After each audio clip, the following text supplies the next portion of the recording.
नमस्कार, स्वागत है आप सभी का राष्ट्र प्रथम में। मैं हूं आपके साथ मिलन। नजर करते हैं आज की स्पीड न्यूज पर। कश्मीर संभाग के जिला अनंतनाग में मंगलवार को सुरक्षा बलों और आतंकियों के बीच मुठभेड़ हो गई थी। बताया जा रहा है कि सुरक्षा बलों ने आतंकियों को घेर लिया था। पुलिस और सुरक्षा बल के जवान मुस्तैदी मौके पर तैनात थे। इससे पहले सोमवार को आतंकियों ने अनंतनाग के इमाम साहिब इलाके में एलओसी कैंप पर हमला किया था। देर रात आतंकियों ने एलओसी कैंप को निशाना बनाया था। जवानों की जबाजी कार्रवाई के बाद आतंकी अंधेरे का फायदा उठाकर मौके से भाग निकले। घटना के तत्काल बाद पूरे इलाके को घेर लिया गया। इस हमले में किसी को नुकसान नहीं पहुंचा हुआ है। पुलिस ने बताया कि आतंकवादियों को मौजूदगी की सूचना पर शोपियां जिले के बसकुचन इलाके में पुलिस सेना तैनात और आरपीसी के तलाशी अभियान चलाया जा रहा है। इस दौरान घेरा सख्त होता देखा आतंकियों ने फायरिंग शुरू कर दी थी। जवानों ने संयम बरतते हुए आतंकियों को समर्पण के लिए बार बार कहा। इसके बाद भी वे नहीं माने और लगातार फायरिंग करते रहे। जवाबी कार्रवाई में मुठभेड़ हो गई। पीएम नरेंद्र मोदी ने दिल्ली में बांग्लादेश की पीएम शेख हसीना के साथ एक संयुक्त बयान जारी किया। पीएम मोदी ने कहा कि आज बांग्लादेश भारत का सबसे बड़ा विकास भागीदार है और इस क्षेत्र में हमारा सबसे बड़ा व्यापार भागीदार है। पीएम मोदी ने कहा कि आज हमने आईटी, अंतरिक्ष और न्यूक्लियर एजेंसी जैसे क्षेत्र भी सहयोग बढ़ाने का निश्चित किया हुआ है, जो हमारी युवा पीढ़ियों के लिए रुचि रखते हैं। इसके अलावा आज हमने कुशियारा नदी के जल बंटवारे पर एक महत्वपूर्ण समझौते पर हस्ताक्षर किया है। ऐसी 54 नदियां हैं जो भारत बांग्लादेश सीमा से गुजरती है और सदियों से दोनों देशों के लोगों की आजीविका से जुड़ी हुई है। बांग्लादेश की प्रधानमंत्री शेख हसीना ने मंगलवार को हैदराबाद हाउस में अपने भारतीय समकक्ष पीएम नरेंद्र मोदी से मुलाकात की थी। इससे पहले शेख हसीना ने राजघाट पर माल्यार्पण, श्रद्धांजलि दी और राष्ट्रपति भवन में उनका औपचारिक स्वागत किया गया। स्वागत के तुरंत बाद बांग्लादेश के प्रधानमंत्री ने कहा कि वह नई दिल्ली और ढाका के बीच महत्वपूर्ण संबंधों को ध्यान में रखते हुए हर बार भारत के आकार खुश महसूस करती है। अकाली दल के प्रधान सुखबीर बादल से पंजाब पुलिस को स्पेशल इन्वेस्टिगेशन टीम ने 3 घंटे पूछताछ की। इस दौरान बहकल कहा में कुछ गोलीकांड के बारे में खुशबीर से सवाल पूछे गए। बाहर आकर खुशबीर बादल ने कहा कि एसआईटी को कहा कि पिछले 7 साल में असली दोषियों को पकड़ने की कोई कोशिश नहीं की रही, सिर्फ हमें निशाना बनाया जा रहा है। खुशबीर बादल ने कहा कि मैंने एसआईटी को कहा कि जब भी जो भी इंफॉर्मेशन चाहिए मैं देने के लिए तैयार हूं। सुखबीर बादल ने कहा कि आम आदमी पार्टी ने 5 महीने में कोई काम नहीं किया। पंजाब पुलिस के आईजी नैनीहाल सिंह की अगुवाई वाली स्पेशल इन्वेस्टिगेशन टीम ने सुखबीर बादल से पूछताछ की। बहबल कहा में फायरिंग के वक्त खुशबीर बादल पंजाब के डेप्यूटी सीएम थे। गृह विभाग भी वहीं संभालता। इस फायरिंग में 2 लोगों की मौत हो गई थी। एसआईटी यह जानना चाहती है कि बेदूर के खिलाफ प्रदर्शन कर रहे सिखों पर फायरिंग के ऑर्डर किसने दिए थे। बिहार के मुख्यमंत्री नीतीश कुमार अपने दिल्ली दौरे के दौरान सीपीआईएम नेता सीताराम येचुरी से मुलाकात की। मुलाकात के बाद दोनों नेता मीडिया से मुलाकात की। उन्होंने कहा कि प्रधानमंत्री बनने की उनकी कोई इच्छा नहीं है और नहीं वे दावेदार है। बस कोशिश है कि पूरे देश में जो भी स्थानीय पार्टी है वो सभी एक साथ मिल जाए और बहुत बड़ी बात हो। वहीं सीताराम येचुरी ने कहा कि नीतीश कुमार के हमारी पार्टी दफ्तर में दोबारा आने का स्वागत है और ये देश के प्रति एक बेहतर संकेत दिया जाएगा। विपक्ष की पार्टियां को एक होकर देश के संविधान को बचाना है। हम लोगों का पहला टास्क है सबको एकजुट करना। इससे पहले नीतीश कुमार ने सोमवार को राहुल गांधी से 50 मिनट की मुलाकात की। शहीद सूत्रों ने बताया कि इस दौरान विपक्ष के नेतृत्व पर कोई बात नहीं हुई। प्रधानमंत्री नरेंद्र मोदी अपने जन्मदिन यानी 17 सितंबर को मध्य प्रदेश के दौरे पर रहेंगे। इसी दिन कुनो नेशनल पार्क में 8 अफ्रीकन चीतों की शिपिंग होगी। पीएम इस कार्यक्रम में शामिल होंगे। वहां साथ ही महिला स्व सहायता समूह के सम्मेलन को भी संबोधित करेंगे। इसकी जानकारी सीएम शिवराज सिंह चौहान ने कैबिनेट की बैठक से पहले मंत्रिपरिषद के सदस्यों को दी थी। पीएम के दौरे के लिए भोपाल और श्योपुर में तैयारियां तेज हो गई है। श्योपुर में 7 हेलीपैड बनाए जा रहे हैं। इसमें 3 नेशनल पार्क के भीतर बन रहे हैं। हेलीकॉप्टर की मदद से चीतों को शिफ्ट किया जाएगा। चपकी पार्क के बाहर भी वीवीआईपी के आगमन के लिए 4 हेलीपैड तैयार किए जा रहे हैं। जानकारी के अनुसार चीते नामीबिया से पहले दिल्ली लाए जाएंगे। यहां से उन्हें ग्वालियर एयरपोर्ट लाया जाएगा। मध्य प्रदेश में 70 साल बाद चीते फिर दिखेंगे। श्योपुर के कुनो नेशनल पार्क में नामीबिया और दक्षिण अफ्रीका से 8 चीते लाने की तैयारी है। इनसे पहले 15 अगस्त तक कुनो लाने की तैयारी चल रही थी। टाटा सन्स के पूर्व चेयरमैन साइरस मिस्त्री का आज मुंबई के वर्ली स्थित हेलीकॉप्टर स्मशान में हिंदू रीति रिवाजों के अनुसार अंतिम संस्कार किया गया। इस दौरान उनके परिवार के सदस्य मौजूद रहे थे। साइरस पारसी समाज से ताल्लुका न रखते हैं। बता दे कि साइरस मिस्त्री का कार एक्सीडेंट में 4 सितंबर को निधन हुआ था। टाटा सन्स के पूर्व चेयरमैन साइरस मिस्त्री की रविवार को सड़क हादसे में मौत हो गई थी। हादसा महाराष्ट्र के पालघर में हुआ था। घटना के वक्त साइरस अपने दोस्तों के साथ गुजरात के उदवाड़ा से मुंबई लौट रहे थे। ये सभी उदवाड़ा स्थित ईरान शाह आतश बहराम अग्नि मंदिर के थे। जिस कार में साइरस मिस्त्री सवार थे उसे एक महिला चला रही थी। उनकी पहचान जानी मानी स्त्री रोग विशेषज्ञ अनायता पंडोले के रूप में हुई है। कार में उनके साथ पति डेरियस पंडोल भी थे, जहां दोनों पति पत्नी की हालत गंभीर बताई जा रही है। कुछ महीने पहले पश्चिम बंगाल की मुख्यमंत्री ममता बनर्जी ने भी ठीक इसी तरीके से प्रयास किया था जो इस वक्त बिहार के मुख्यमंत्री नीतीश कुमार कर रहे हैं। दिल्ली के कॉन्स्टिट्यूशन क्लब में आयोजित एक बड़े कार्यक्रम से पहले माहौल तो बहुत बना, लेकिन एक बैठक के बाद विपक्षियों की एकजुटता का क्या हुआ, यह राजनीतिक ग्वालियों में सबको पता है। अब सबसे बड़ा सवाल यही उठता है कि आखिर बिहार के मुख्यमंत्री नीतीश कुमार के पास ऐसा कौन सा फॉर्मूला है जो ममता बनर्जी के फॉर्मूले से ज्यादा मजबूत है। राजनीतिक विश्लेषकों का कहना है कि सभी दलों को एकजुट करने में कई मामलों पर तमाम तरह के पेच भी फंसते हुए नजर आ रहे हैं। विपक्ष को जोड़ने के लिए बिहार के मुख्यमंत्री नीतीश कुमार का मंगलवार को दिल्ली में दूसरा दिन होगा। इस तूफानी दौर से नीतीश कुमार विपक्ष की एकजुट करने के लिए मुलाकातों का सिलसिला आगे बढ़ा रहे हैं। हिमाचल प्रदेश भाजपा चुनाव प्रबंधक समिति की बैठक दीप कमल चक्कर शिमला में हुए। बैठक की अध्यक्षता प्रदेश प्रबंधक समिति के अध्यक्ष डॉक्टर राजीव बिंदल ने की।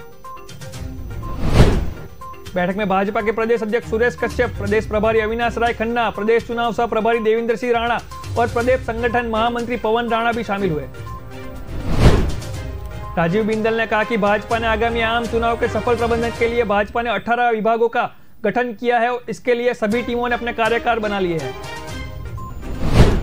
सभी टीमों ने एक दूसरे के साथ मिलकर काम कर रही है और पार्टी के भीतर तालमेल बेहतरीन दिख रहा है। हमने दृष्टि पत्र समिति को बैठक की है और हमें इसके लिए सुझाव मिलना शुरू हो गए हैं। उन्होंने कहा कि हम इस स्वर्णिम दृष्टि पत्र लाएंगे। भाजपा की एक बड़ी चुनावी टीम है जिससे सेवानिवृत्त सरकारी कर्मचारी, पूर्व सैनिक, पूर्व सैन्य कर्मी, व्यवसायिक, कृषक, अर्थशास्त्री और समाज के सभी वर्गों के लोग शामिल हैं। जापान में होने वाली दूसरी 2 मंत्रीय स्तरीय वार्ता के लिए रक्षा मंत्री राजनाथ सिंह व विदेश मंत्री एक जयशंकर जापान की यात्रा करेंगे। वहां 7 सितंबर से 10 सितंबर के बीच जापान में रहेंगे। दोनों नेता वहां अपने जापानी समकक्षों के साथ बातचीत में शामिल होंगे। विदेश मंत्रालय ने बताया कि इस दौरान दोनों पक्ष द्विपक्षीय साझेदारी को मजबूत करने के लिए उससे बात करेंगे। बता दें कि रक्षा मंत्री राजनाथ सिंह इन दिनों मंगोलिया में है। वहां सोमवार को 3 दिवसीय मंगोलिया यात्रा पर रवाना हुए थे। मंगोलिया से रक्षा मंत्री सीधे जापान पहुंचेंगे। विदेश मंत्रालय ने अपने बयान में बताया कि दोनों मंत्री अपने समकक्षों के साथ रक्षा मंत्रालय बैठक और विदेश मंत्रियों के रणनीतिक संवाद में भी हिस्सा लेंगे। इससे पहले जापान के प्रधानमंत्री कमियो किशिदा ने भारत जापान शिखर सम्मेलन में भाग लेने के लिए भारत की यात्रा की थी। इसके करीब 5 महीने बाद 2+2 संवाद आयोजित किया जा रहा है। लखनऊ के होटल लेवाना लुट्स में सोमवार को लगी आग के मामले में पुलिस में मालिक रोहित अग्रवाल, राहुल अग्रवाल और होटल के महाप्रबंधक को गिरफ्तार कर लिया गया है। दोनों को पुलिस मंगलवार को अदालत में पेश करेगी। पुलिस ने इन तीनों लोगों को सोमवार को गिरफ्तार किया था। एफआईआर दर्ज होने के बाद पुलिस ने तीनों की गिरफ्तारी दिखाई थी। पुलिस ने उनसे रात भर पुलिस लाइन में पूछताछ की थी। लखनऊ पुलिस ने सोमवार को बताया था कि होटल बिना नक्शे पास कराए ही बनाया गया था। लखनऊ मंडल के कमिश्नर रोशन जेबक ने होटल को सील कर ध्वस्त करने की कार्यवाही हाथ धरी है।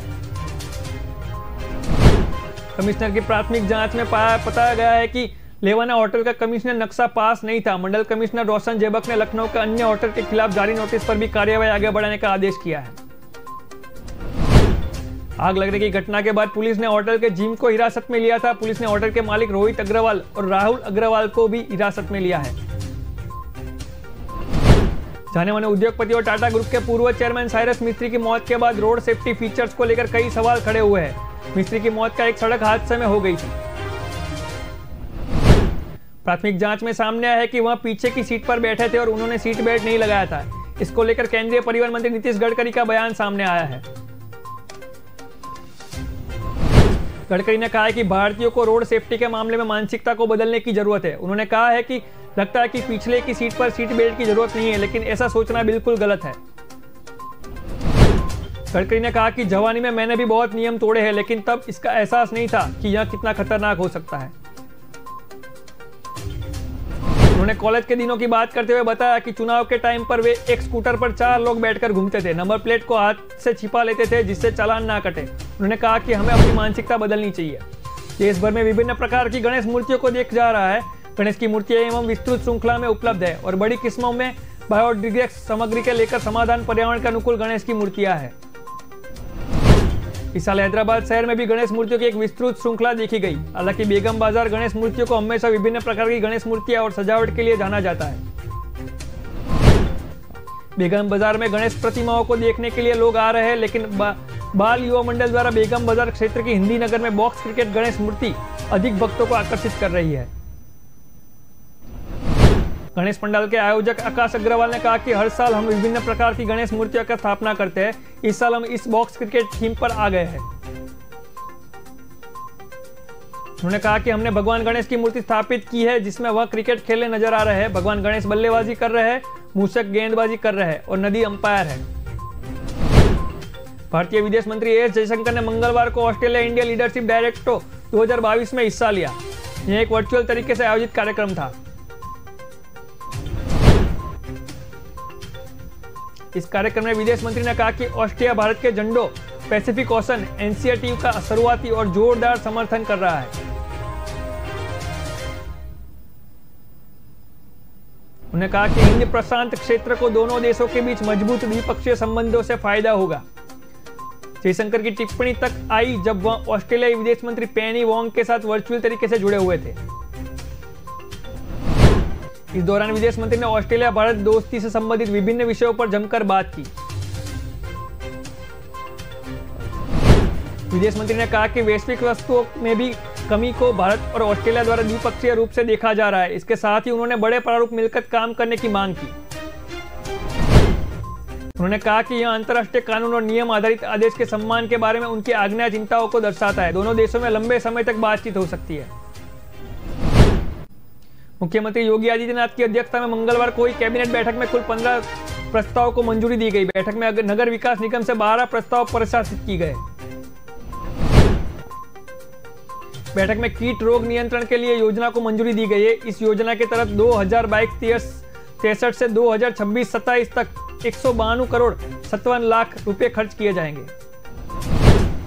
कृषि मंत्री सूर्य प्रताप शाही ने बताया कि योजना के तहत किसानों को अनुदान दिया जाएगा। इससे 41,42,000 किसान लाभार्थी हो गए। बैठक में 19 सितंबर से विदंबर मंडल शुरू करने का निर्णय किया गया है। बेंगलुरु में बीते कुछ दिनों से लगातार हुई भारी बारिश से शहर का बुरा हाल हो गया है। बेंगलुरु में बीते कुछ दिनों से लगातार हुई भारी बारिश से शहर में बुरा हाल हो गया है। बेंगलुरु में जगह जगह पानी भर गया, जिसके चलते स्थानीय लोगों को परेशानियों का सामना करना पड़ रहा है। सीएम बेम्मोई ने कहा कि बीते कुछ दिनों में कर्नाटक खासकर बेंगलुरु में अभूतपूर्व बारिश हुई है। इस तरह की बारिश पिछले 90 वर्षों में नहीं हुई है, जिसके चलते शहर में पानी भर गया है। मुख्यमंत्री ने कहा कि ऐसी धारणा है कि पूरा बेंगलुरु संकट में है, परंतु यह सच नहीं है। उन्होंने कहा कि जलभराव की समस्या को क्षेत्रों से ही पानी को निकाल किया जा सकता है।